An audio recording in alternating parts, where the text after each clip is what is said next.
Here on the layers docker, we have a tiny A letter icon next to every layer. This A letter is actually the Greek letter alpha.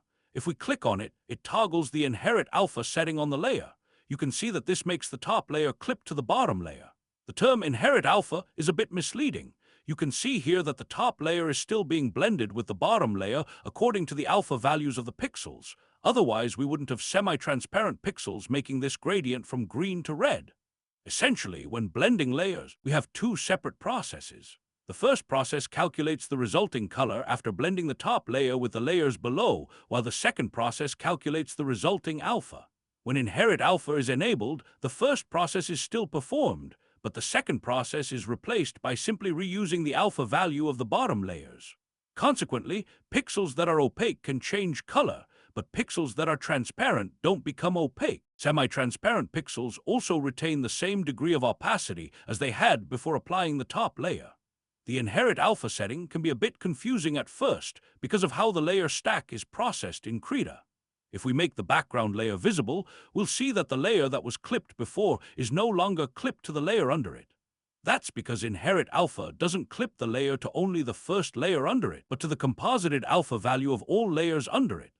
Since the background layer is completely white, that means the whole canvas is opaque, so the top layer's clipping mask is now the entire canvas. This can be a bit surprising for illustrators because the way it works on various other digital art software, such as Paint Tool SAI, Clip Studio Paint, Fire Alpaca, and even Photoshop, is that a clipping mask only clips to the first layer. How can we make inherit alpha clip only to the first layer then? To do this, we need to place the layers inside a group. Select both layers, right-click on them, and go to Group Quick Group. Now the top layer is inheriting the alpha of only the layer below it. Essentially, when we have a group like this, Krita is creating a temporary image for the group, and after the layers inside the group are combined together, Krita blends the resulting image with the rest of the layers in the layer stack. However, there is one detail. This only happens if the group is not in pass-through mode. Here on the layer stack, the rightmost icon of a group looks like a brick wall. If we click on it, it toggles the pass-through mode. A layer group in pass-through mode exists only for organizational purposes, so it doesn't affect blending and alpha at all.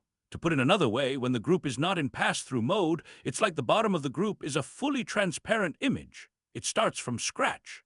That's why inherit alpha works the way we want. If we enable pass-through mode, then that doesn't happen, and Krita renders it as if there is no group at all.